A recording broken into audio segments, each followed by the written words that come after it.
Hola, buenas tardes. Nosotros somos el equipo uno, conformado por Camila Garza, Andrés Fernández, Jesús Padua y Elizabeth Lemus. Y les vamos a estar presentando nuestra situación problema, que es la modelación del movimiento de electrones en una evaporadora por haz de electrones.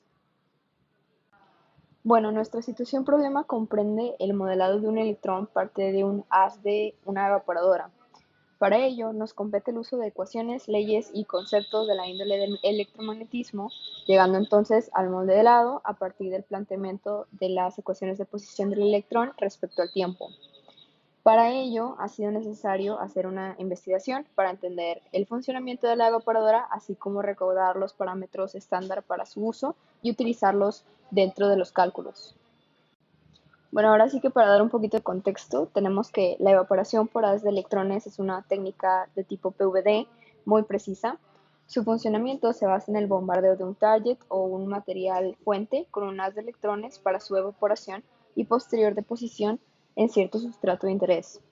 El haz de electrones es acelerado a una alta energía cinética desde el cañón de electrones, que se genera a partir de un diferencial de potencial entre el filamento y un ánodo, y es focalizado hasta el material objetivo a través del uso de campos magnéticos y eléctricos.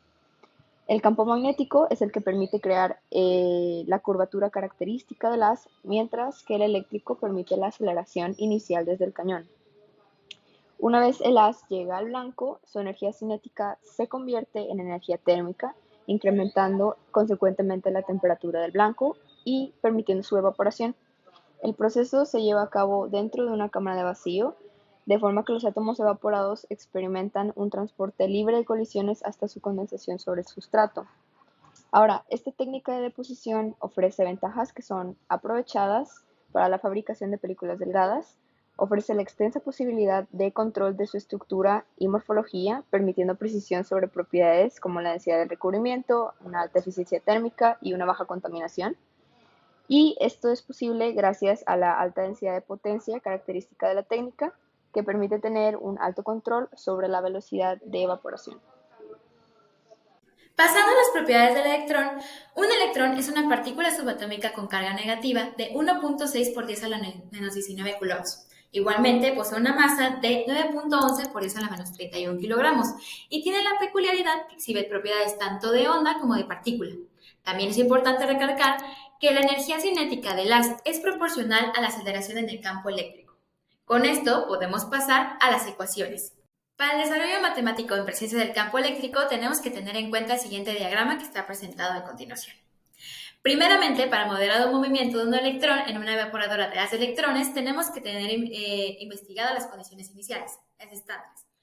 Una de ellas es que es 10 kilovolts en voltaje, 5.93 por 10 a la 5 metros sobre segundo de velocidad inicial del electrón, una distancia entre el filamento y la rendija de salida de 0.02 metros y una magnitud de campo eléctrico que se encuentra entre el filamento, que es el cátodo, y la rendija de salida, que es el ánodo, de 5 por 10 a la 6 newton sobre coulomb.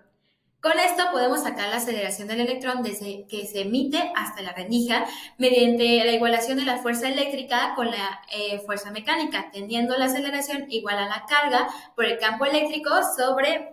la masa.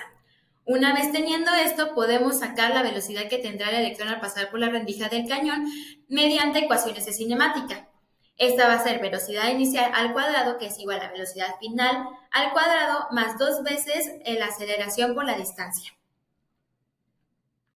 Ahora pasamos al desarrollo matemático del movimiento del electrón en la presencia de un campo magnético. Primero tenemos que considerar las condiciones iniciales de velocidad y posición de las cuales estamos partiendo, ¿no? Ya que en un tiempo igual a cero, el electrón está saliendo de la rendija, eh, y entonces, por lo tanto, tiene una posición en X igual a cero, en Y igual a cero, una velocidad en X igual a 1.875 por 10 a la 8 metros en segundos y una velocidad en Y igual a cero. Ahora, para modelar este movimiento en presencia de un campo magnético, tenemos que encontrar las ecuaciones de velocidad en X y en Y de la posición en X y en Y. Esto se hará primero mediante la igualación entre la fuerza magnética que experimenta el electrón y su fuerza mecánica, ¿no? Es decir, la masa por la aceleración del electrón será igual a la carga de electrón por su velocidad, por el producto cruz de su velocidad y el campo magnético. Esto se puede reescribir en forma vectorial, es decir, la masa por la derivada de la velocidad en todos sus componentes, la x, y y z, igual a la carga de electrón por el producto cruz en su forma vectorial, ¿no? Con lo cual podemos reescribir o escribir ecuaciones diferenciales para las velocidades en x y en y, siendo que la primera derivada de la velocidad en x con respecto al tiempo sería igual a la carga de electrón por la intensidad del campo magnético por la velocidad en y del electrón entre su masa. Y la primera derivada de la velocidad en y con respecto al tiempo será igual a menos la carga de electrón por la intensidad del campo magnético por la velocidad en x del electrón entre su masa. Bueno, ahora ya tenemos las ecuaciones diferenciales para las velocidades, siendo la primera para la velocidad en x y la segunda para la velocidad en y. Tenemos que, derivando la primera ecuación, o sea, la segunda derivada con respecto al tiempo de la velocidad en x será igual a la carga por el campo entre la masa por la primera derivada con respecto al tiempo de la velocidad en y, es decir, la ecuación 2. Por lo cual la podemos sustituir, siendo que la segunda derivada de la velocidad con respecto al tiempo va a ser igual a menos la carga por el campo magnético entre la masa al cuadrado, todo esto al cuadrado, por la velocidad en x. Considerando la carga por el campo magnético entre m como igual a omega, tenemos que la segunda velocidad de la velocidad, la segunda derivada con respecto al tiempo de la velocidad en x más omega al cuadrado por la velocidad con respecto en x es igual a 0. Siendo así, entonces, que la ecuación o la función de la velocidad con respecto al tiempo en x va a ser igual a una función de onda y se puede escribir como a por coseno por omega, por coseno de omega por tiempo más a1 seno de omega por tiempo. La ecuación de la velocidad en x con respecto al tiempo, ahora la podemos sustituir en la segunda ecuación diferencial de la velocidad en y. Y mediante integración vamos a tener entonces que la función de la velocidad en y con respecto al tiempo va a ser igual a menos a seno de omega por tiempo más a1 coseno de omega por tiempo. Ahora, las amplitudes A y A1 las podemos obtener a partir de los parámetros iniciales de velocidad, que recordemos aquí, en el tiempo cero, la velocidad en X va a ser igual a 1.875 por 10 a la 8 metros por segundo, y la velocidad en Y va a ser igual a 0. Entonces, los senos se van a eliminar y obtenemos, o sea, de nuestras ecuaciones de velocidad con respecto al tiempo, y por lo tanto, y los cosenos van a ser 1, ¿no? Por lo tanto, obtenemos que A va a ser igual a 1.875 por 10 a la 8, es decir, la velocidad inicial en X, y A1 va a ser igual a la velocidad inicial en Y. Por lo tanto, podemos eliminar todos los componentes que están multiplicados por A1 de nuestras ecuaciones de velocidad, teniendo como resultado nuestras ecuaciones de velocidad y posición con respecto al tiempo, siendo que la velocidad en x con respecto al tiempo va a ser igual a coseno de omega por tiempo, la posición en x con respecto al tiempo va a ser igual a entre omega por seno de omega por tiempo, la velocidad en y con respecto al tiempo será igual a menos a seno de omega por tiempo, y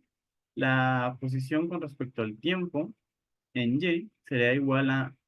la amplitud entre omega por coseno de omega por tiempo menos la amplitud entre omega, ¿no? Esto último de menos amplitud entre omega se sustituye por la c, la constante de integración, dada para que se pueda cumplir el parámetro de que la posición inicial en y y en x es igual a 0.